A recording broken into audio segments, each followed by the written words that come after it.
जय हिंद एवरीवन। दोस्तों, यहाँ पर आज के रिगार्डिंग इस सेशन में आप सभी लोगों के साथ मैं शेयर कर रहा हूँ CISF जो आपका एग्ज़ाम कंडक्ट कराएगा कांस्टेबल और ट्रेड्समैन के रिगार्डिंग। अगर आपने इनमें से किसी भी पोस्ट के लिए अप्लाई किया है जिसका एग्ज़ाम 15 सितंबर 2025 से 26 सितंबर 2025 तक होना है, तो आप सभी लोगों के लिए एग्ज़ामिनेशन 2025 के रिगार्डिंग यहाँ पर जो आपके लिए मोस्ट इंपॉर्टेंट चीज़ है वो है प्रीवियस ईयर क्वेश्चंस, साथ ही साथ इम्पॉर्टेंट पॉइंट के साथ। वीडियो के लास्ट में आपको केवल एक कमेंट करना है जिसमें आपको बताना है कि आपने जीके के इस 20 क्वेश्चन के प्रीवियस ईयर सेट में आपने कितने क्वेश्चन राइट किए हैं।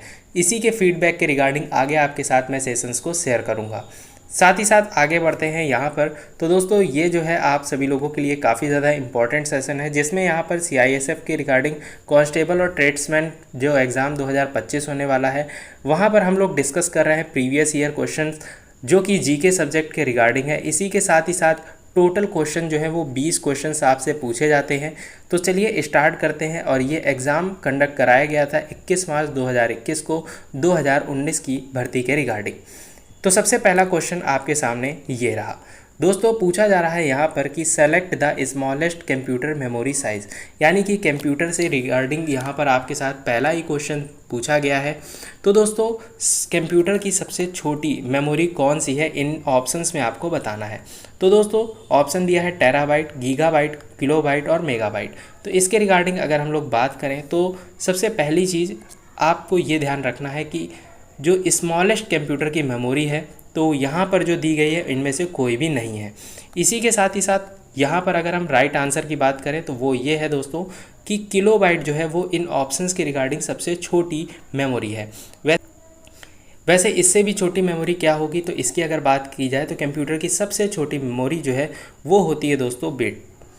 फिर यहाँ पर बिट के बाद आती है बाइट, और बाइट के बाद से आपकी जो सीरीज़ स्टार्ट होती है वो ये वाली होती है। तो केबी, जैसे कि किलोबाइट बोलते हैं, किलो बाइट, 1 केबी में 1024 बाइट होते हैं।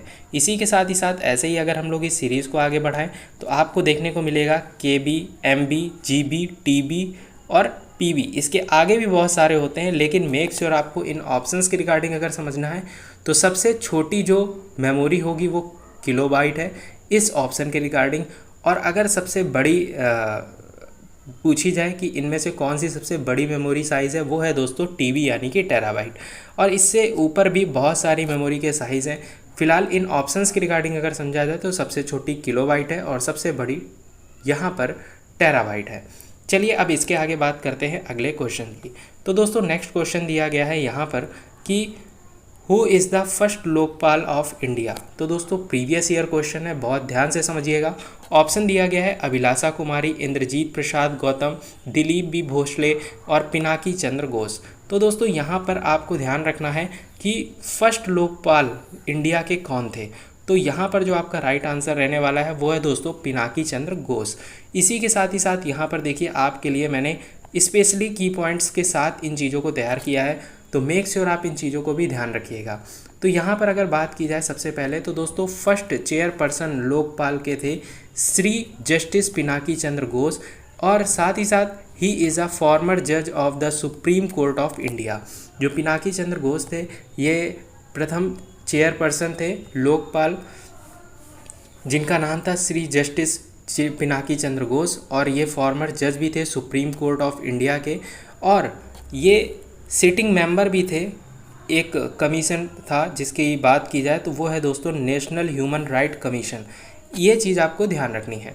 फिलहाल इतना सारा जीके में मैटर है, इस चीज़ को आपको ध्यान रखना है कि हर एक चीज़ को आप कवर नहीं कर सकते।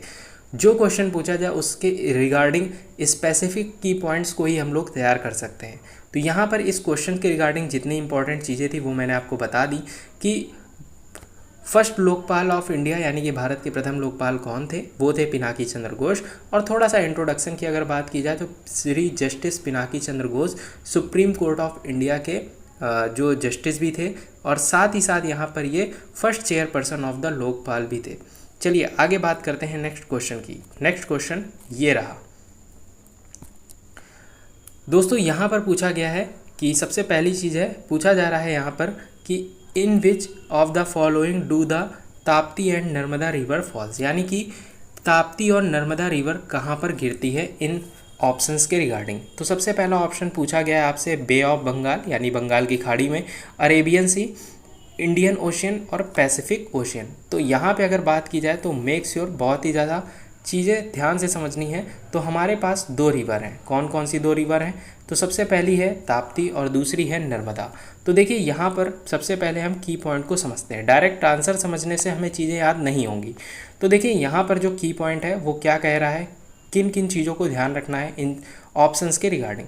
तो सबसे पहले समझते हैं। तो यहाँ पर देखिए सबसे पहले दिया जा रहा है कि ताप्ती और नर्मदा नदियाँ जो हैं जो कि अरब सागर में गिरती हैं। अरब सागर में बहने वाली अन्य नदियाँ कौन कौन सी हैं, इनको भी समझ लेते हैं। सिंधु है, पूर्णा है और साबरमती है। अच्छा, नर्मदा नदी, अब हमें ये तो पता चल गया ताप्ती और नर्मदा नदियाँ कहाँ पर गिरती हैं, अरब सागर में गिरती हैं। नर्मदा नदी की अगर बात की जाए, जिसे रेवा नदी के नाम से भी जाना जाता है, और ये कहाँ पर है, देखो रेवा नदी जो है वो मध्य प्रदेश और गुजरात की जीवन रेखा के रूप में भी जाना जाता है। तो इनका जो है दो राज्यों से संबंध है नर्मदा नदी का, मध्य प्रदेश और गुजरात। अब आगे और कौन कौन से राज्यों से जुड़ती है नर्मदा नदी, मध्य प्रदेश, महाराष्ट्र, गुजरात। इसी के साथ ही साथ कुछ और इम्पॉर्टेंट की पॉइंट दिए गए हैं। फिलहाल आपके लिए जो महत्वपूर्ण जानकारी थी वो यही थी कि नर्मदा नदी जो कि रेवा नदी के नाम से भी जानी जाती है, नर्मदा नदी जो कि मध्य प्रदेश और गुजरात की जीवन रेखा के रूप में भी जानी जाती है। इसी के साथ ही साथ कौन कौन से राज्यों से निकलती है, मध्य प्रदेश, महाराष्ट्र और गुजरात।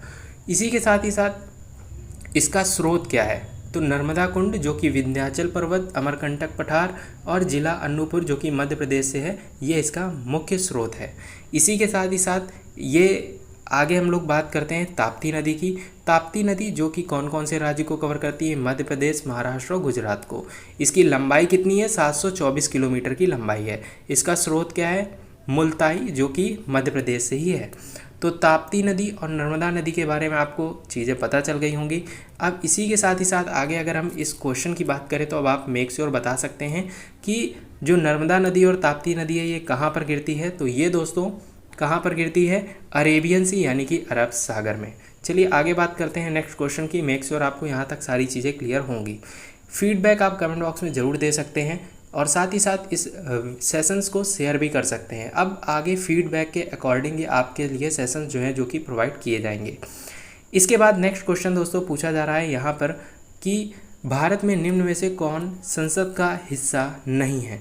तो देखिए सबसे पहली चीज़ ऑप्शन दिए हैं राष्ट्रपति, लोकसभा, राज्यसभा और भारत के मुख्य न्यायाधीश। यहाँ पर अगर बात की जाए कि देखिए पार्लियामेंट का हिस्सा इनमें से कौन नहीं है, तो अगर आप एक कॉमन सेंस के तौर पे भी यूज़ करेंगे अपने दिमाग को तो मेक श्योर आप बता सकते हैं। तो देखिए ऑप्शंस जो दिए गए हैं वो दिया है राष्ट्रपति, लोकसभा, राज्यसभा और भारत के मुख्य न्यायाधीश।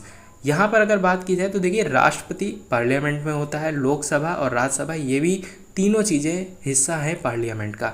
लेकिन जो भारत के मुख्य न्यायाधीश है दोस्तों वो तो पार्लियामेंट में नहीं मिलेंगे, वो तो सुप्रीम कोर्ट, हाई कोर्ट यहीं पर मिलते हैं। तो यहाँ पे आपको ये चीज़ ध्यान रखनी है। तो ये ऑप्शन हमारा राइट होगा। इसी के साथ ही साथ कुछ बेसिक की पॉइंट दिए गए हैं जिनको हम लोग ध्यान से समझ लेते हैं। तो क्या दिया गया है की पॉइंट में, चलिए इसके बारे में अगर हम लोग बात करते हैं की पॉइंट के बारे में। तो पहला की पॉइंट दिया गया है कि भारतीय संविधान के आर्टिकल 79 में, देखिए आर्टिकल से रिलेटेड जो कि इम्पॉर्टेंट चीज़ें होती हैं तो इनको भी ध्यान रखना है। फिलहाल आर्टिकल 79 के अनुसार क्या कहा गया है कि संघ के लिए एक संसद होगी, ठीक है, जिसमें से राष्ट्रपति और 2 सदन शामिल होंगे। 2 सदन कौन कौन से, राज्यसभा और लोकसभा। इसी के साथ ही साथ जिनमें से क्रमशः राज्यों की परिषद और लोगों की सभा के रूप में जाना जाएगा। तो देखिए राज्यों की परिषद और लोगों की सभा के रूप में जाना जाएगा। तो आर्टिकल 79 के तहत बस ये चीज़ बताई गई है कि संघ के लिए एक संसद होगा जिसमें राष्ट्रपति और 2 सदन शामिल होंगे। और साथ ही साथ यहाँ पे बात की गई है इसलिए भारत के मुख्य न्यायाधीश भारत में संसद का हिस्सा नहीं है। इसी के साथ साथ इंडियन पार्लियामेंट की अगर बात की जाए तो भारतीय संसद एक द्विसदनीय विधायिका है जिसमें 2 सदन होते हैं, जैसा कि हमने बताया लोकसभा और राज्यसभा। लोकसभा का मतलब क्या है, जनता का सदन है। लोकसभा के सदस्यों को सीधे मतदान प्रक्रिया के माध्यम से लोगों द्वारा चुना जाता है। अच्छा, और राज्यसभा यानी कि राज्यों की परिषद के सदस्य राज्यों की विधानसभाओं के सदस्यों द्वारा चुने जाते हैं। साथ ही साथ संसद में 2 सदन और भारत के राष्ट्रपति शामिल हैं। भारत में सरकार की संसदीय प्रणाली है और केंद्रीय संसद में सर्वोच्च विधायी निकाय है। देखिए बहुत ही ज़्यादा इसको अगर डिटेल में समझेंगे तो मेक श्योर आप कंफ्यूज हो जाएंगे। तो आपको केवल ये ध्यान रखना है कि पार्लियामेंट का जो हिस्सा है वो है राष्ट्रपति और 2 सदन, राज्यसभा और लोकसभा। राज्यसभा को जो कि जानते हैं जनता का सदन भी बोलते हैं, और लोकसभा को जनता का सदन बोलते हैं, और राज्यसभा को राज्यों की परिषद बोलते हैं। देखिए यहाँ पर एक चीज़ और ध्यान रखनी है, जैसे कि पूछा जाता है कि प्रधानमंत्री किस सभा या किस सदन के अंतर्गत चुने जाते हैं, तो प्रधानमंत्री जो कि लोकसभा के द्वारा ही चुने जाते हैं। इसी के साथ ही साथ यहाँ पर ये जो चीज़ें हैं थोड़ा सा ध्यान रखनी है। निर्वाचन जो कि इलेक्शन से रिलेटेड होता है वो इस पॉइंट का हिस्सा है। चलिए आगे बात करते हैं नेक्स्ट क्वेश्चन की। अगला क्वेश्चन पूछा जा रहा है, निम्न में से कौन एल्यूमिनियम धातु का एक अयस्क है। देखिए एल्यूमिनियम धातु जो कि अयस्क पूछा जा रहा है इसका, तो ऑप्शन दिया है बॉक्साइट, हेमेटाइट, स्फेलेराइट और चाल्कोसाइट। अब यहाँ पे अगर बात की जाए कि एल्यूमिनियम को शॉर्ट में हम लोग Al के नाम से भी जानते हैं, आप लोगों ने केमिस्ट्री में तो पढ़ा ही होगा, Al के नाम से जानते हैं। इसी के साथ ही साथ अगर इसके अयस्क की बात की जाए तो क्या ऑप्शन होगा, तो देखिए ऑप्शन तो जो जैसा कि बताया जाए तो एल्यूमिनियम का जो अयस्क होता है वो होता है दोस्तों बॉक्साइट। इसी के साथ ही साथ एक और चीज़ है कि एल्यूमिनियम धातु जो कि भारत में सबसे ज़्यादा किस राज्य में पाई जाती है, तो वो है दोस्तों ओडिशा। ठीक है, ये ध्यान रखिएगा। इसी के साथ ही साथ आगे अगर हम लोग यहाँ पे बात करें तो कुछ और धातुएं हैं जिनके अलग अलग अयस्क हैं, तो उनको हम लोग समझ लेते हैं। तो उनमें से सबसे पहले है एल्यूमिनियम, जैसा कि अभी हम लोगों ने समझा। तो बॉक्साइट जो कि एल्यूमिनियम का मेन और इम्पॉर्टेंट अयस्क है। इसी के साथ लोहा के जो है वो कई अयस्क आपको देखने को मिलेंगे, जिनमें से सबसे पहले अगर हम लोग बात करें तो है दोस्तों हेमेटाइट, मैग्नेटाइट, साइडराइट। इसी के साथ ही साथ आयरन पायराइट। ये सारे जो अयस्क हैं वो हैं लोहे के। तो कितने हो गए, हेमेटाइट, मैग्नेटाइट, साइडराइट और आयरन पायराइट। इसी के साथ साथ अब हम लोग आगे बात करें तांबे की यानी कि कॉपर की। कॉपर को हम लोग Cu के नाम से जानते हैं, लोहे को हम लोग Fe के नाम से जानते हैं, और एल्यूमिनियम को Al के नाम से जानते हैं। इसी के साथ ही साथ यहाँ पर अब तांबे की बात करते हैं, तो तांबे के कौन कौन से अयस्क हैं, तो सबसे पहला है कॉपर पायराइट, मैलाकाइट, कपराइट और कॉपर सल्फाइड। ये सारे अयस्क हैं यहाँ पे तांबा यानी कि कॉपर के। जस्ते की अगर बात की जाए तो जस्ता यानी कि जिसको हम लोग Zn यानी कि जिंक के नाम से जानते हैं, जिंक ब्लेड और स्पेलेराइट, केलेमाइन और जिंकाइट, ये सारे अयस्क हैं किसके, जस्ता यानी कि Zn जिंक के। चलिए अब की पॉइंट की अगर बात की जाए तो कहा गया है यहाँ पर बॉक्साइट एक एल्युमिनियम युक्त तलछट्टी चट्टान है जो कि लेटराइट मिट्टी से बनती है। ठीक है, मिट्टियों के भी कई प्रकार होते हैं, आप लोगों ने पढ़े होंगे, लेकिन यहाँ पर अगर आपको नहीं पता है तो मेक श्योर आप की पॉइंट ध्यान रखने की कोशिश करिए। यहाँ पर आगे दिया गया है कि यह उष्णकटिबंधीय या उपोष्णकटिबंधीय क्षेत्रों में पाया जाता है। बॉक्साइट का उपयोग एल्युमिनियम के उत्पादन के लिए किया जाता है। बॉक्साइट एक अलौह धात्विक खनिज है जिसका उपयोग एल्युमिनियम के निर्माण में किया जाता है। इसी के साथ साथ बॉक्साइट मुख्य रूप से तृतीय निरपेक्षों में पाया जाता है और लेटराइट चट्टानों से जुड़ा होता है। तो ये जो की पॉइंट दिया है मेक श्योर काफ़ी ज़्यादा अगर आपको कंफ्यूज कर रहा है तो ये सारी चीज़ें नहीं समझनी है। जो मैं आपको बता रहा हूँ वो आपको समझ लेना है। क्या है कि सबसे पहली चीज़ एल्युमिनियम के अगर हम लोग अयस्क की बात करें तो वो है दोस्तों बॉक्साइट। इसी के साथ साथ सबसे ज़्यादा एल्युमिनियम कहाँ पर पाया जाता है तो दोस्तों वो है ओडिशा राज्य में। ये आपके मेन फैक्टर हैं। इसी के साथ ही साथ आगे हम लोगों ने कुछ और चीज़ें डिस्कस करी हैं, कुछ और धातुओं के रिगार्डिंग आपके साथ मैंने अयस्कों को शेयर किया है। इन चीज़ों को ध्यान रखिएगा, लोहा, तांबा, जस्ता आगे अगर एग्ज़ाम में पूछा जाए तो मेक श्योर आपके लिए इम्पॉर्टेंट होने वाला है। फिर एक नया क्वेश्चन, चलिए अगर हम लोग आगे इसमें बात करते हैं। सबसे पहले पूछा जा रहा है लेंस के अपवर्तक क्षमता मापने के लिए निम्न में से कौन सी इकाई का प्रयोग किया जाता है। तो दोस्तों लेंस की अगर बात की जाए, मेक श्योर ये क्लास 10th का क्वेश्चन है। अगर लेंस की बात की जाए तो लेंस के लिए कौन सी इकाई का प्रयोग किया जाता है, बार, डायोप्टर, वॉट या जूल।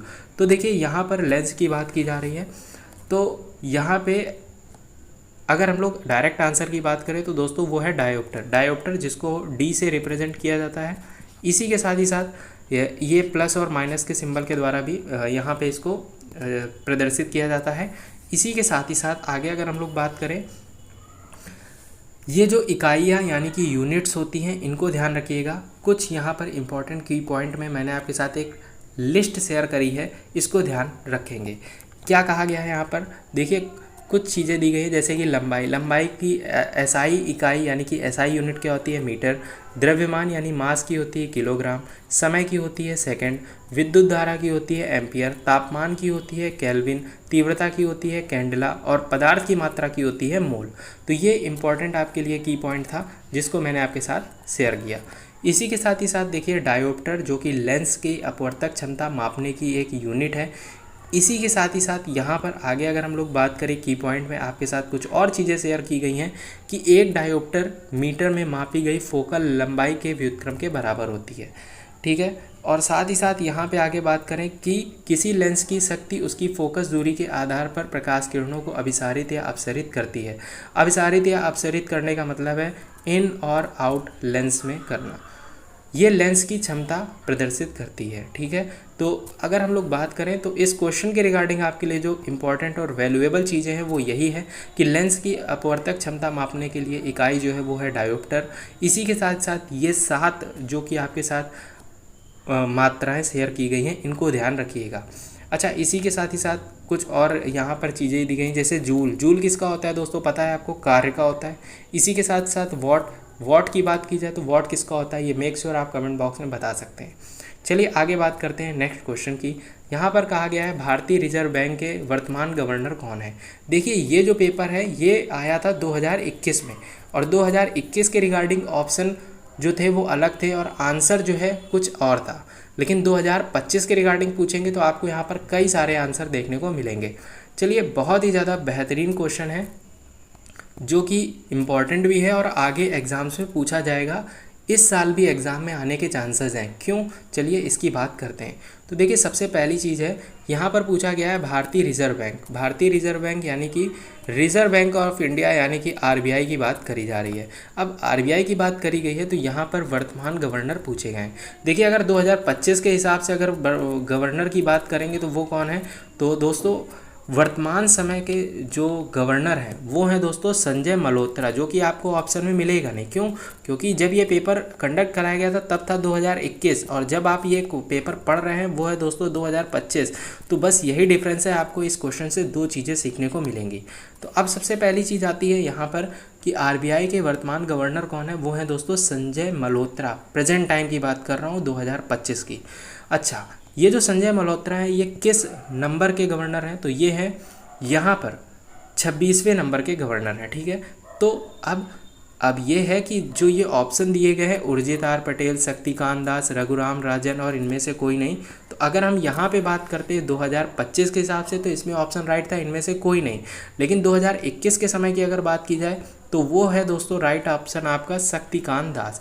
शक्तिकांत दास की अगर बात की जाए तो देखिए यहाँ पे आपको की पॉइंट में देखने को मिलेगा कि जो की पॉइंट है उसमें मैंने आपको सारी चीज़ें मेंशन कर रखी हैं। इसी वजह से मैंने ये की पॉइंट बनाए हुए हैं ताकि आपको क्लियर चीज़ें हों टू द पॉइंट। तो यहाँ पे अगर हम लोग बात करें तो वर्तमान समय के हैं संजय मल्होत्रा, जो कि 11 दिसंबर 2024 से भारतीय रिजर्व बैंक के वर्तमान और 26वें गवर्नर के रूप में कार्यरत हैं।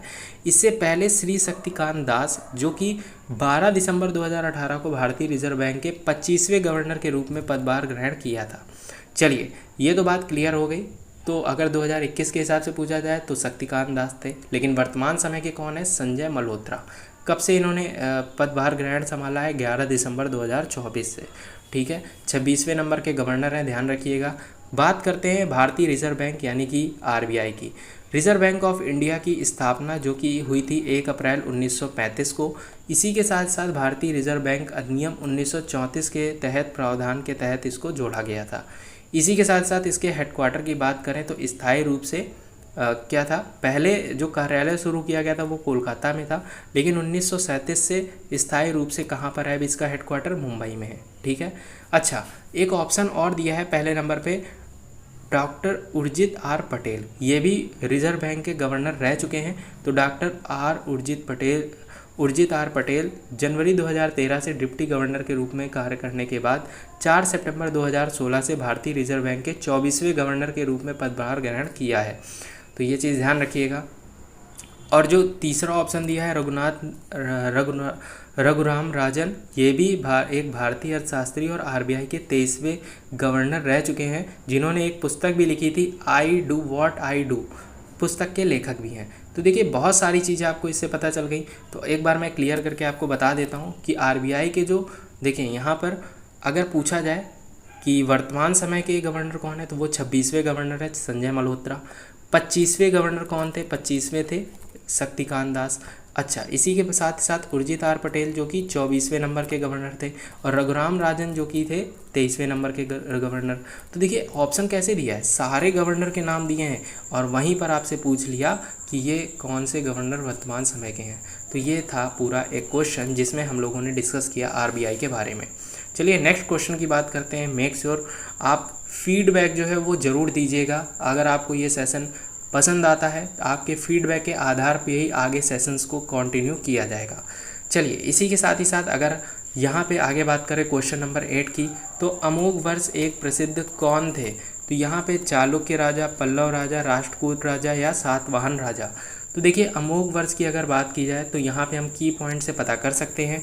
डायरेक्टली अगर आपको आंसर पता है तो बहुत अच्छी बात है, नहीं है तो उसको सीखने की कोशिश करेंगे। मैं भी सीखता हूँ, मैं भी चीज़ों को पढ़ता हूँ और आपके साथ शेयर करता हूँ। इसी तरीके से आपको भी समझना और सीखना है। देखिए यहाँ पे ऑप्शंस जो दिए गए हैं, ऑप्शन के रिगार्डिंग पहले हम लोग की पॉइंट को समझ लेते हैं, फिर आंसर आप बहुत आसानी से दे पाएंगे। कहा गया है अमोघ वर्ष प्रथम राष्ट्रकूट राजवंश का एक प्रसिद्ध राजा था। अमोघ वर्ष का शासन 800 से 878 ईस्वी तक रहा। हालांकि कुछ विद्वानों का कहना है कि उनका शासनकाल 62 वर्ष तक रहा, लेकिन इस सीरीज़ के हिसाब से तो हमें शासनकाल 78 वर्ष का दिखता है। सबसे लंबे शासनकाल में से एक इन्हीं का था। अमोघ वर्ष जैनियों के संरक्षक थे और जैनियों के दिगंबर संप्रदाय को उदारतापूर्वक संरक्षण देते थे। संरक्षण मतलब एज अ सिक्योरिटी देते थे, ठीक है। अच्छा, अब यहाँ पे अगर हम लोग बात करें, अब तो हमें ये पता चल गया कि अमोघ वर्ष एक प्रसिद्ध राजा थे, किसके थे? राष्ट्रकूट राजा के थे। जो इंपॉर्टेंट की पॉइंट से हमें चीज़ें पता चली वो ये थी कि इनका शासनकाल 800 से 878 ईस्वी तक रहा और माना क्या जाता है 62 वर्ष का शासनकाल माना जाता है, जो कि सबसे लंबी समय अवधि थी। अमोघ वर्ष जैनियों के संरक्षक थे। बस इतनी चीज़ें हमें ध्यान रखनी है। आगे बात करते हैं नेक्स्ट क्वेश्चन की। निम्नलिखित में से कौन सा पहले गठित हुआ? देखिए ये जो है बहुत ही ज़्यादा क्वेश्चन इंपॉर्टेंट फॉर्मेट में होते हैं। क्यों? अगर आप कांस्टेबल का एग्ज़ाम दे रहे हैं तो ये मत सोचिए कि बहुत ही सारी चीज़ें सिंपल आपको मिलने वाली हैं। ये इस तरीके का जो क्वेश्चन फॉर्मेट है, मेक श्योर आपको मैं बता दूं कि यूपीएससी की जीके में भी ऐसे फॉर्मेट क्वेश्चन पूछे जाते हैं। अब ज़रूरी नहीं है कि आप यूपीएससी सिविल सर्विस एग्ज़ाम की बात करें, यूपीएससी और भी कई तरीके के एग्ज़ाम कंडक्ट कराता है, तो वहाँ पर भी आपको ऐसे क्वेश्चन देखने को मिलते हैं जो कि डायरेक्टली डे टू डेट होते हैं। तो यहाँ पे अगर हम लोग बात करें इस चीज़ की, तो इसमें ऐसा क्या है जो हमें समझना है। देखिए पहले घटित हुआ पूछ रहा है, सबसे पहला कौन सा यहाँ पे इंसिडेंट हुआ? तो ऑप्शन दिया है डांडी मार्च, जलियांवाला हत्याकांड, खिलाफत आंदोलन या फिर चंपारण सत्याग्रह। अगर आप में इस क्वेश्चन के रिगार्डिंग अगर आपको इनकी डेट्स नहीं पता है, ईयर नहीं पता है, तो आप मेक श्योर इस क्वेश्चन को स्किप कर दीजिए। इसके अलावा आपके पास कोई भी ऑप्शन नहीं है, तुक्का लगाएंगे, मेक श्योर ये ऑप्शंस के द्वारा आपका जो क्वेश्चन है वो गलत ही होने वाला है। तो जो हिस्ट्री में जो भी यहाँ पर प्रोटेस्ट होते रहे हैं, जो भी यहाँ पर आंदोलन या फिर जो भी मार्च होते रहे हैं, उन सभी के रिगार्डिंग डेट्स आपको पता होनी चाहिए। तो अब अगर हम यहाँ पे बात करते हैं सबसे पहला कौन सा घटित हुआ, तो उससे पहले अगर आपको पता है तो मेक श्योर आप कमेंट बॉक्स में बता सकते हैं। अदरवाइज़ हम की पॉइंट को समझेंगे, देखेंगे और फिर आंसर करेंगे। इसी स्ट्रेटजी को आगे हम लोग अपनाते हुए चल रहे हैं। तो देखिए यहाँ पर सबसे पहली चीज़ कही गई है कि चंपारण सत्याग्रह आंदोलन जो कि 1917 ईस्वी में महात्मा गांधी द्वारा तिनकठिया प्रणाली की समस्याओं को देखने के लिए शुरू किया गया था। तो चंपारण सत्याग्रह आंदोलन कब हुआ? 1917 में हुआ। अच्छा, यहाँ पर हम लोग इस चीज़ को लिखते जाते हैं।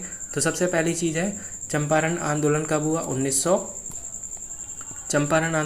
1917 में हुआ। इस चीज़ को हमने नोट कर लिया। सबसे पहला कौन सा हुआ हमें ये ध्यान रखना है।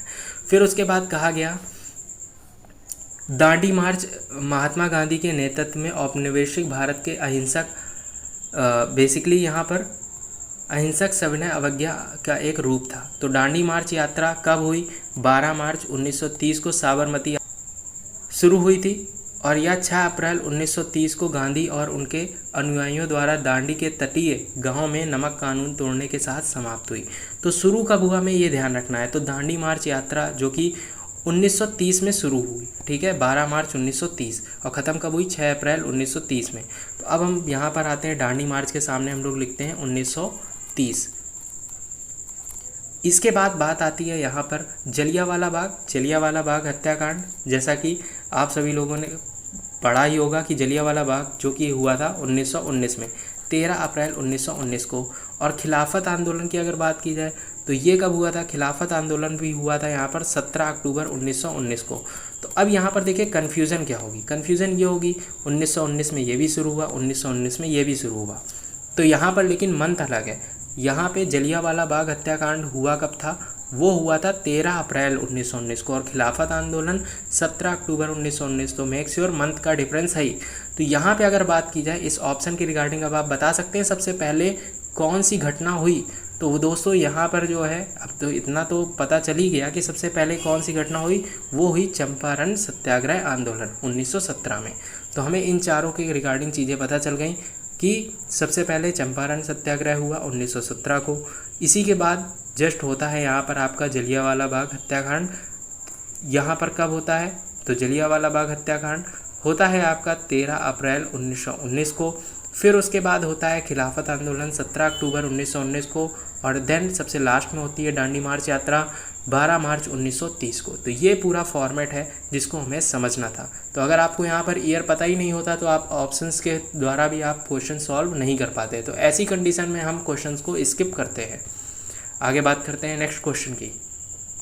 अगला क्वेश्चन कह रहा है निम्नलिखित में से गलत कथन की पहचान कीजिए। तो यहाँ पर ऑप्शन दिया गया है, सदन की बैठक में कोरम पूरा करने के लिए सदन के कुल सदस्य संख्या का 1/10 होना होता है। इसके बाद राज्यसभा को लोकप्रिय सदन भी कहा जाता है। एक अध्यक्ष धन विधेयक है या नहीं, इस पर प्रश्न उठने पर लोकसभा के सभापति का निर्णय अंतिम होता है। तो अब यहाँ पर जिसको कुछ भी नहीं पता है वो केवल ये ध्यान रखिएगा कि राज्यसभा, जिसको यहाँ पर राज्यों की परिषद के नाम से जाना जाता है, इससे पहले अभी हम लोगों ने की पॉइंट में पढ़ा, क्या राज्यसभा को यहाँ पर लोकप्रिय सदन भी कहा जाता है? ऐसा कुछ भी नहीं होता है। लोकप्रिय सदन, इस चीज़ के बारे में आज तक आपको कभी भी कहीं भी पढ़ने को नहीं मिलेगा। तो यहीं पर हमारा यहाँ पे डाउट क्रिएट होता है, और यही हमारा गलत स्टेटमेंट है जो कि है राज्यसभा को लोकप्रिय सदन भी कहा जाता है। तो ये ऑप्शन हमारा राइट होने वाला है, और बाकी ये दोनों ऑप्शन सही है। तो इसमें कुछ भी छिड़खानी मत कीजिएगा, ठीक है। तो यहाँ पे जब आप पॉलिटी पढ़ेंगे, भले ही आप ल्यूशन से पढ़ें, आपको पता चल जाएगा कि ये दोनों ऑप्शंस राइट हैं। इसके साथ ही साथ ज़्यादा इसमें सीखने की ज़रूरत नहीं है। आप जब पढ़ेंगे चीज़ों को तो आपको सीधे सेल्फ डाउट जो भी हो रहा है इस पर, वो आपका क्लियर हो जाएगा। आगे हम लोग बात करते हैं किस कमी के कारण रिकेट्स यानी सूखा रोग होता है। तो देखिए यहाँ पर मिनरल और विटामिन से रिलेटेड जो कि ये साइंस का टॉपिक है, इसको आपको थोड़ा सा समझना है। जनरल इन्फॉर्मेशन आपको विटामिन्स के रिगार्डिंग होनी चाहिए कि देखिए 3 चीज़ें पूछता है, विटामिन, किस विटामिन से कौन सा रोग होता है, और उस रोग को दूर करने के लिए किन किन चीज़ों का सेवन करना चाहिए, और विटामिन्स के केमिकल नेम भी पूछता है। तो हम यहाँ पर केवल अभी देखेंगे कि किस विटामिन के कारण कौन सा रोग होता है। तो रिकेट्स यानी सूखा रोग जो होता है वो होता है, ऑप्शन दिया है vitamin D, vitamin C, vitamin A, या फिर इनमें सभी में से। तो देखिए ये चीज़ जो है फिर से वही चीज़ कि हम लोग की पॉइंट के द्वारा चीज़ों को समझेंगे और फिर उसके बाद उसका आंसर देने की कोशिश करेंगे। देखिए विटामिन ए से होता है नाइट ब्लाइंडनेस यानी कि रतौंधी। विटामिन बी के जो है यहाँ पे आपको कई फॉर्मेट दिखेंगे, B1 B2। तो B1 से होता है बेरी रोग, B2 से होता है एरिबोफ्लेविस, इसी के B3 के साथ होता है प्लेगेरिया, B5 के साथ होता है पैरेथिसिया, B6 के साथ होता है एनीमिया, ठीक है, और B7 के साथ होता है डर्मेटिस एंड एंट्रीसिस। इसी के साथ साथ B9 से B12 में आपको होता है मेगलोब्लास्टिक एनीमिया। इसी के साथ B17 की कमी से होता है कैंसर। अब ये जो बी वाली सीरीज़ है आपको काफ़ी ज़्यादा कंफ्यूजिंग लग रही है, तो आप इम्पॉर्टेंट पॉइंट याद रखिएगा। B1 जो कि बेरी काफ़ी ज़्यादा पूछता है, एनीमिया का पूछ लेता है B6 के द्वारा, डर्मेटिस से भी पूछ लेता है B7 के द्वारा, कैंसर B17 के द्वारा। तो ये 3 से 4 जो मैंने आपको हाईलाइट करके दिए हैं, B1, B6, B7 और B17, इनको ध्यान रखिएगा। विटामिन सी की कमी से होता है scurvy and swelling of gums होता है। स्कर्वी काफ़ी ज़्यादा पूछता है कि स्कर्वी किस विटामिन के कमी के कारण होता है, तो विटामिन सी। विटामिन डी की कमी के कारण रिकट्स एंड ओस्टोमस होता है। इसी के साथ साथ विटामिन ई के साथ लेस फर्टिलिटी भी होता है, ठीक है। और एक और बचता है जिसको clotting non clotting of blood बोलते हैं। विटामिन के की कमी के कारण नॉन क्लॉटिंग ऑफ ब्लड होता है, खून का थक्का जमना अगर नहीं जम रहा है तो किसकी कमी है, वो है दोस्तों विटामिन के की कमी। अच्छा, अब यहाँ पर हमें ये सारी चीज़ें क्लियर हो गई, तो अब हम आते हैं अपने क्वेश्चन के ऊपर। तो हमारा क्वेश्चन क्या है कि रिकेट्स यानी सूखा रोग किसकी विटामिन की कमी के कारण होता है, तो वो है दोस्तों विटामिन डी। विटामिन सी की कमी के कारण कौन सा रोग होता है, ऑप्शन से ही हम लोग बता देते हैं। विटामिन सी की कमी के कारण होता है स्कर्वी रोग, और विटामिन ए की कमी के कारण रतौंधी यानी कि नाइट ब्लाइंडनेस होता है। चलिए, यहाँ पर ये सारे हमने विटामिन कवर कर लिए। आगे हम लोग बात करते हैं राज्यों की सूची और उनके राजधानी के बारे में। तो मेक श्योर बस आपको यहाँ पर दिया गया है राज्य और उनकी कैपिटल, कौन सा राज्य की कौन सी कैपिटल है, इसको समझना है। अब इसको समझने के लिए देखिए सिंपल, हम लोग डायरेक्ट यहाँ पे मैचिंग ही खेलने वाले हैं, क्योंकि ऑप्शंस हमारे पास है नहीं, तो इसको हम लोग समझते हैं। पहले आप सभी लोगों को यहाँ पे ये बता दूँ, इसको पढ़ने से पहले अगर आपको नहीं पता है स्टेट और कैपिटल्स के बारे में, तो आप उस चीज़ को यहाँ पर इस की पॉइंट से समझ सकते हैं, और ये चीज़ आप अपना अलग से टाइम देकर आप इसको पढ़िएगा और फिर इस ऑप्शन को क्वेश्चंस को करिएगा। तो देखिए, छत्तीसगढ़ की अगर हम लोग बात करें यहाँ पर, तो छत्तीसगढ़ की राजधानी क्या है, वो है दोस्तों रायपुर। इसी के साथ ही साथ अब आगे हम लोग बात करते हैं, तो यहाँ पर आगे हम लोग बात करते हैं तेलंगाना की क्या है, तेलंगाना की है हैदराबाद। त्रिपुरा की अगर बात की जाए तो त्रिपुरा की क्या है, तो यहाँ पर अगर हम लोग बात करें त्रिपुरा की, तो त्रिपुरा की है दोस्तों अगरतला। इसी के साथ ही साथ नागालैंड की है कोहिमा, और सिक्किम की है गंगटोक।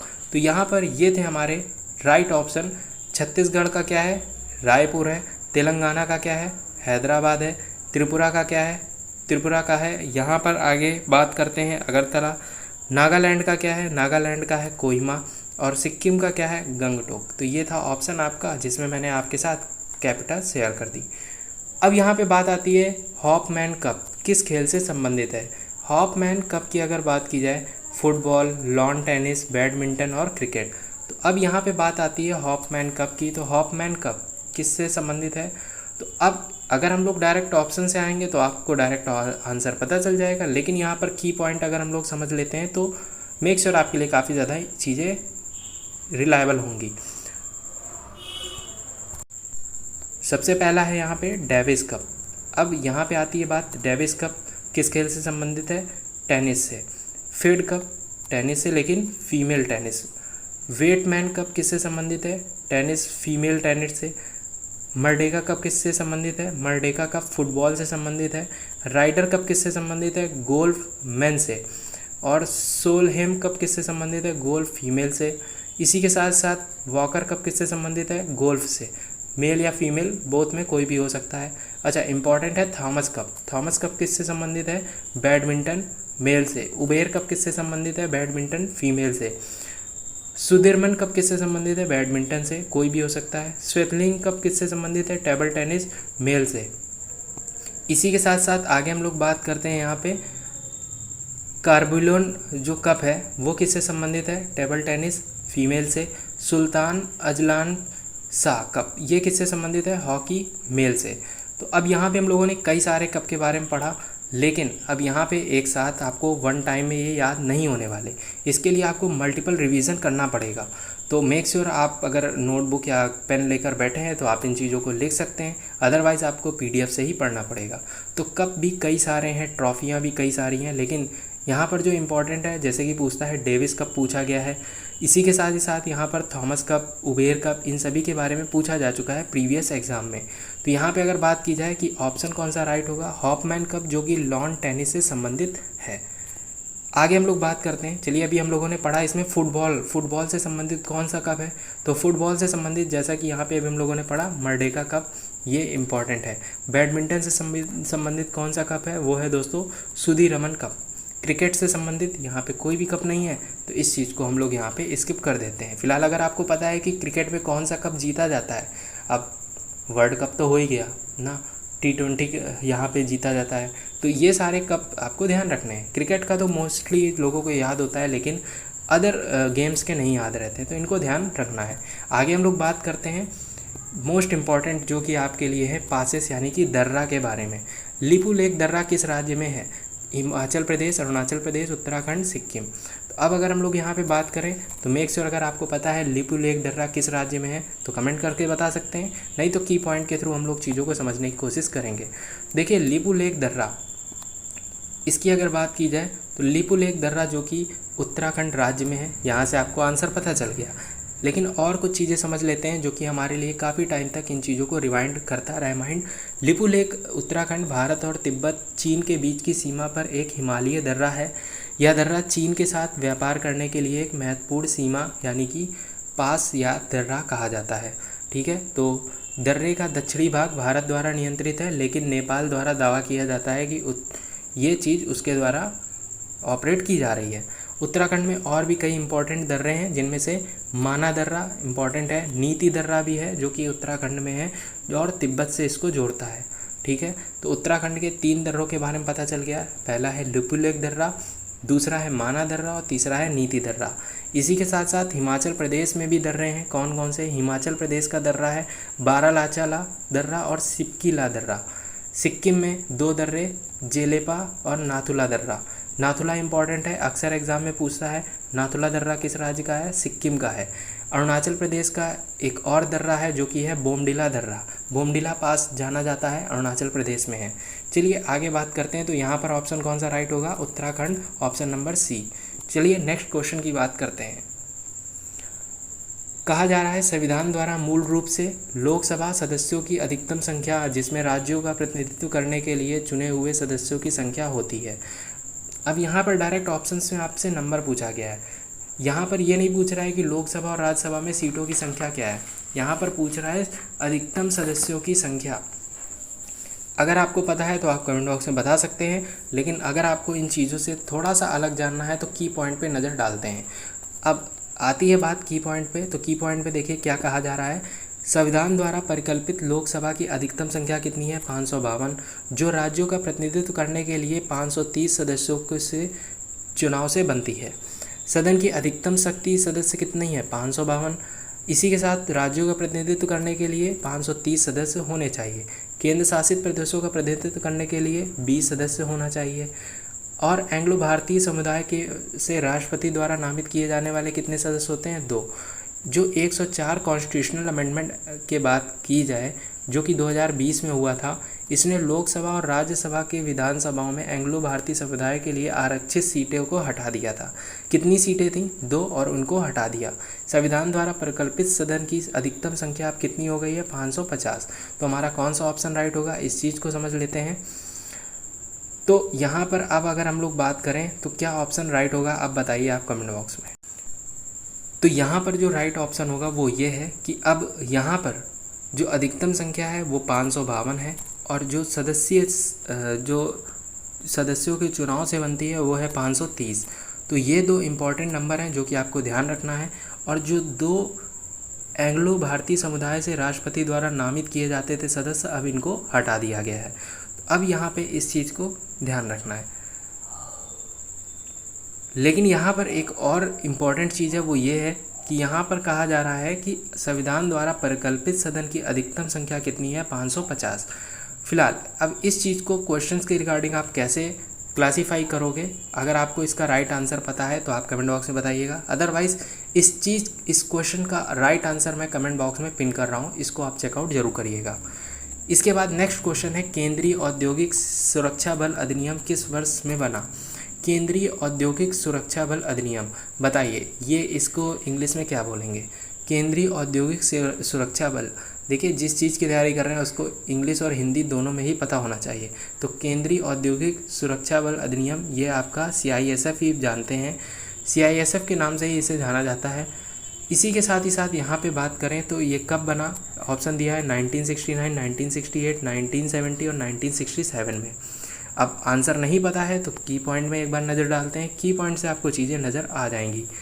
केंद्रीय औद्योगिक सुरक्षा बल अधिनियम, जैसा कि यहाँ पे लिख के आ रहा है कि 1968 में यह अधिनियमित किया गया। CISF केंद्रीय सशस्त्र पुलिस बलों में से एक है। CAPF को 3 बलों में बांटा गया है। तो फिलहाल यहाँ से अब चीज़ें अलग हो गई हैं, लेकिन हमारा जो आंसर है वो हमें मिल गया। केंद्रीय औद्योगिक सुरक्षा बल अधिनियम जो कि 1968 में अधिनियमित किया गया था। CISF केंद्रीय सशस्त्र पुलिस बलों में से एक है। तो अब हमारा आंसर कौन सा राइट होगा आपको पता चल गया है, वो है दोस्तों 1968। इसके साथ ही साथ की पॉइंट पर नज़र डाल लेते हैं। क्या कहा जा रहा है? कहा जा रहा है CAPF को 3 बलों में बांटा गया है। सीमा सुरक्षा बल, जैसा कि यहाँ पर लिखा हुआ है, सीमा सुरक्षा बल असम राइफल्स, सीमा सुरक्षा बल BSF, इसी के साथ साथ भारत तिब्बत यानी कि ITBP के नाम से जानते हैं, भारत तिब्बत सीमा पुलिस ITBP, और सशस्त्र सीमा बल SSB। तो सीमा सुरक्षा बल को इन अलग अलग पार्टों में बांटा गया है, असम राइफल्स, BSF, ITBP और SSB। आंतरिक सुरक्षा के लिए बल केंद्रीय औद्योगिक सुरक्षा बल CISF और केंद्रीय रिजर्व पुलिस बल यानी कि CRPF इनको ऐड किया गया है। और स्पेशल टास्क फोर्स के लिए राष्ट्रीय सुरक्षा गार्ड यानी कि NSG को यहाँ पर हम लोग जानते हैं। इसी के साथ साथ CISF का मुख्यालय यानी कि हेडक्वार्टर कहाँ पर है? दिल्ली में। मेनली सभी के हेडक्वार्टर मोस्टली दिल्ली में ही है, या गृह मंत्रालय द्वारा शासित किया जाता है, होम मिनिस्ट्री के अंतर्गत आता है CISF। ठीक है, तो अब हमने यहाँ पे काफ़ी सारे की पॉइंट को समझ लिया है। तो इन चीज़ों को ध्यान रखना है। जो CAPF है इनको 3 बलों में बांटा गया है। कौन कौन से 3 बल हैं? सीमा सुरक्षा बल, आंतरिक सुरक्षा बल और स्पेशल टास्क फोर्स। आगे हम लोग बात करते हैं नेक्स्ट क्वेश्चन की। निम्नलिखित में से एक को राजीव गांधी खेल रत्न पुरस्कार 2020 से नहीं नवाजा गया है। रोहित शर्मा, मनु भाकर, मनिका बत्रा और विनेश फोगाट। तो देखिए अब यहाँ पे हम लोग बात करते हैं राजीव गांधी खेल रत्न की, जो कि अवार्ड 2020 में नहीं दिया गया, वो कौन है? तो देखिए ये डायरेक्ट आंसर से पता चल जाएगा, मनु भाकर। मनु भाकर जो कि हाल ही में यहाँ पे इंडियन ओलंपिक्स में इन्होंने अपना यहाँ पे एक स्थान बनाया जिसमें ये गोल्ड लेकर आई। इसी के साथ ही साथ यहाँ पे अगर हम लोग बात करें,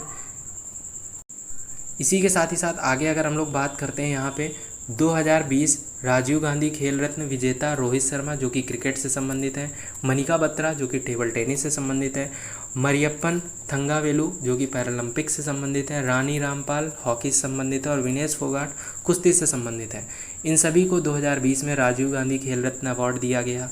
इस पुरस्कार का नाम बदल दिया गया है, आप सभी लोगों को पता होना चाहिए। मेजर ध्यान खेलचंद रत्न अवार्ड कर दिया गया है। पहली बार मेजर ध्यानचंद खेल रत्न अवार्ड जो कि विश्वनाथन आनंद को दिया गया था। और प्रथम महिला कौन थी जिनको मेजर ध्यानचंद खेल रत्न पुरस्कार दिया गया? कर्णम मल्लेश्वरी। 2 खेलों में से इसे जीतने वाले एकमात्र व्यक्ति पंकज आड़वाड़ी जो कि सूकर यानी बिलियर्ड्स में यहाँ पे इनको मिला था। अच्छा, मेजर ध्यानचंद खेल रत्न पुरस्कार जीतने वाले पहले क्रिकेटर कौन थे? वो थे सचिन तेंदुलकर। ये चीज़ ध्यान रखिएगा। बहुत ही इंपॉर्टेंट की पॉइंट यहाँ पर आपके साथ मैं शेयर कर रहा हूँ, जो कि बहुत ही ज़्यादा इम्पॉर्टेंट होते हैं आपके लिए। अगर आप इनको मल्टीपल टाइम रिवाइज़ कर लेते हैं तो मेक श्योर आप इन चीज़ों को कर पाएंगे आसानी से। देखिए चीज़ें जो है वो मोस्टली प्रैक्टिस से ही आती हैं, मल्टीपल टाइम रिवीजन से ही आती हैं। और आज के टाइम पे एग्ज़ाम्स जो भी हो रहे हैं उसमें आपको मल्टीपल टाइम रिवीजन्स की बहुत ही ज़्यादा ज़रूरत है। ये एक बैकबोन है, एक फैक्ट है जिसको आपको समझना ही होगा। चलिए आगे हम लोग बात करते हैं नेक्स्ट क्वेश्चन की। नेक्स्ट क्वेश्चन ये रहा।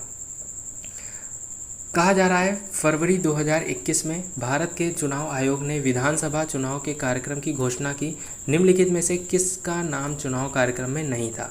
असम, पुडुचेरी, केरल और सिक्किम। तो देखिए यहाँ पर इन स्टेट्स में से किसका नाम चुनाव में नहीं था ये हमें बताना है। तो इसके लिए आप ऐसे नहीं बता पाएंगे क्योंकि यह करंट अफेयर का क्वेश्चन है, की पॉइंट पे नज़र डालनी ही होगी। की पॉइंट क्या बोलते हैं कि सिक्किम को विधानसभा चुनाव के कार्यक्रम में शामिल नहीं किया गया था। फरवरी 2021 में चुनाव आयोग ने असम, केरल, पश्चिम बंगाल, तमिलनाडु और पुडुचेरी में विधानसभा चुनावों के लिए कार्यक्रम की घोषणा की थी।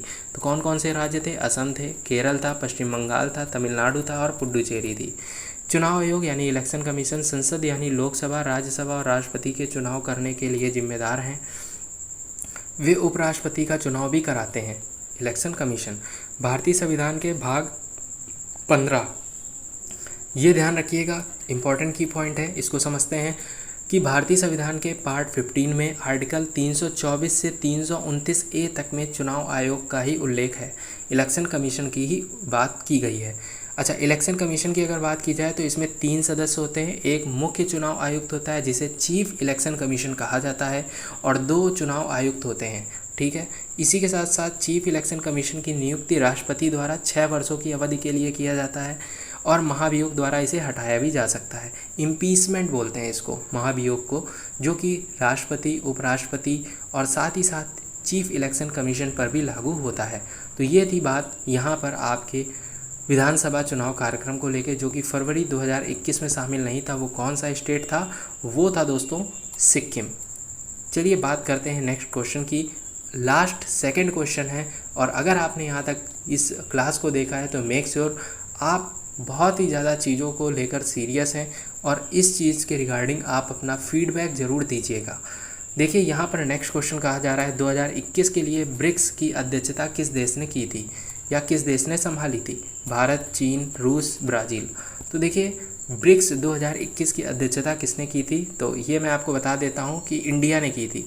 लेकिन अब इसके बाद थोड़ा सा हम लोग जानते हैं की पॉइंट में ब्रिक्स के बारे में। क्या है ये ब्रिक्स? देखिए ब्रिक्स की अगर बात की जाए तो ये 13वां ब्रिक्स शिखर सम्मेलन भारत में आयोजित किया गया था। शिखर सम्मेलन का विषय क्या था? निरंतरता, समेकन और सहमति के लिए सहयोग था। 2022 में होने वाले 14वें ब्रिक्स शिखर सम्मेलन की अध्यक्षता कौन कर रहा है? चीन कर रहा था। इसके आगे भी ब्रिक्स के सम्मेलन हुए हैं। ब्रिक्स सदस्य क्षेत्रीय मामलों में पर अपने महत्वपूर्ण प्रभाव के लिए जाने जाते हैं।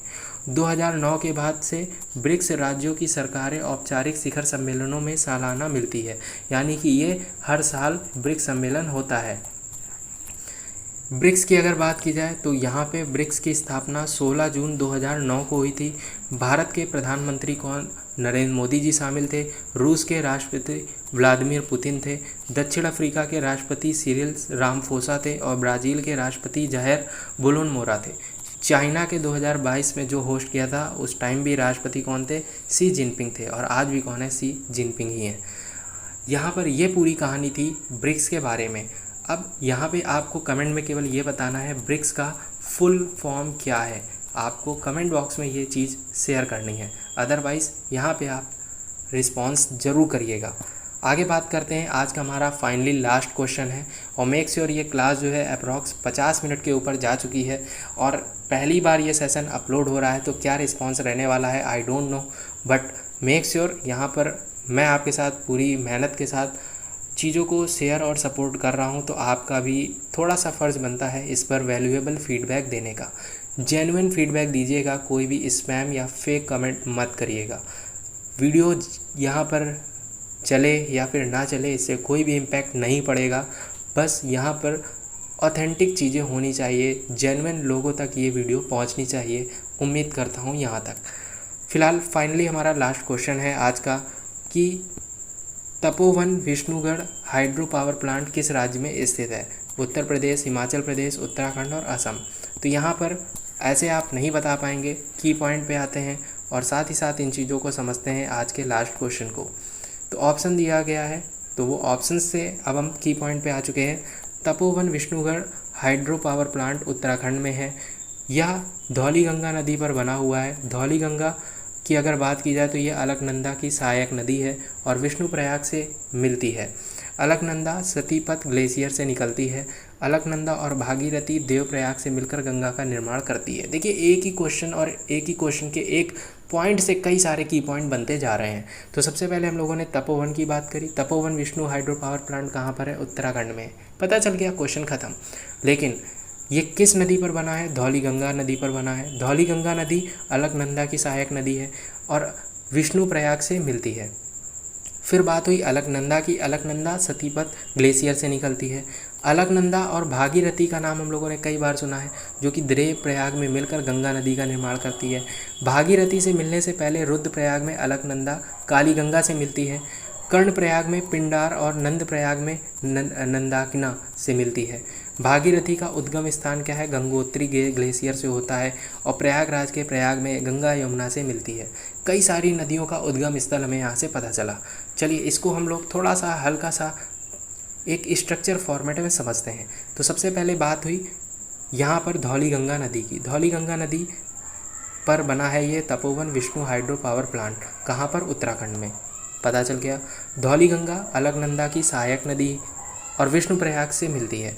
अब अलकनंदा जो कि सतीपत ग्लेशियर से निकलती है, तो अलकनंदा कहाँ से निकलती है? सतीपत ग्लेशियर से। अलकनंदा और भागीरथी देवप्रयाग में मिलकर किसका निर्माण करती है? गंगा नदी का। फिर उसके बाद भागीरथी से मिलने से पहले रुद्रप्रयाग में अलकनंदा काली गंगा से मिलती है। कर्णप्रयाग में पिंडार और नंदप्रयाग में नंदाकिना से मिलती है। भागीरथी का उद्गम स्थल क्या है? गंगोत्री ग्लेशियर है। बहुत ही इंपॉर्टेंट है, भागीरथी का उद्गम स्थल बहुत ही बार पूछा जाता है। प्रयागराज के प्रयाग में गंगा यमुना से मिलती है। तो ये था पूरा हमारा Tapovan Vishnu hydro power plant जो कि उत्तराखंड में है, धौलीगंगा नदी पर बना है। और अलकनंदा, भागीरथी, कर्णप्रयाग और भागीरथी का उद्गम स्थल, सारी चीज़ें हमें यहाँ से पता चल गई। और प्रयागराज में गंगा यमुना मिलती हैं जो कि एक संगम बनाती हैं। तो ये था आज का हमारा पूरा सेशन, जो कि जहाँ पे हमने डिस्कस किया CISF के 2021 के प्रीवियस ईयर क्वेश्चन को, और जिसको हम लोगों ने 2025 के पॉइंट ऑफ व्यू से भी समझे कई क्वेश्चंस को।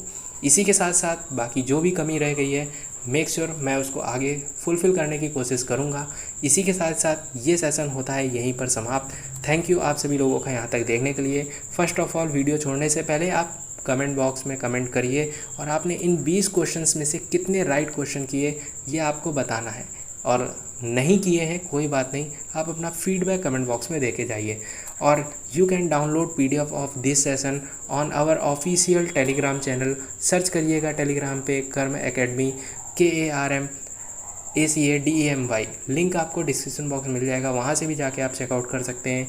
मेक श्योर इंपॉर्टेंट की पॉइंट्स को आप रिवाइज़ करिएगा, मल्टीपल टाइम रिवाइज़ करिएगा और शेयर करिएगा और कमेंट करिएगा फीडबैक को। रुकना नहीं है, आपको बस अपना काम करते रहना है अपनी ईमानदारी के साथ। दूसरों के सेटिस्फाई के चक्कर में आपको नहीं पड़ना है। खुद आप अपने लिए ऑनेस्ट हो जाओगे तो मेक श्योर एक दिन आपका नाम जो है उस PDF में ज़रूर होगा। नाम आएगा, बस रुकना नहीं है। तब तक के लिए ऑल द बेस्ट, लगे रहिए। मिलते हैं नेक्स्ट सेशन में। तब तक के लिए जय हिंद, वंदे मातरम। Thank you.